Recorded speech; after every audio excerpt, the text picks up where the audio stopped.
How do you know that you have changed? I believe that I'm different from what I was some time ago. But I also feel the same.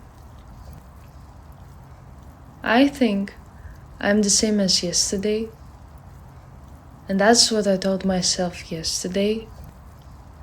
And actually, the day before yesterday.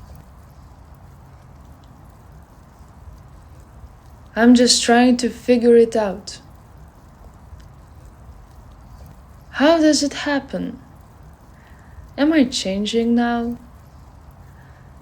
Can you spot any difference?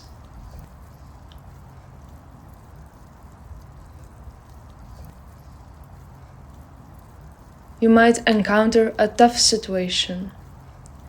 You know you are not the same after overcoming it, but it looks like you are the same. It is some kind of invisible transformation. You know it happened, but you couldn't tell. So how do you know that someone has changed?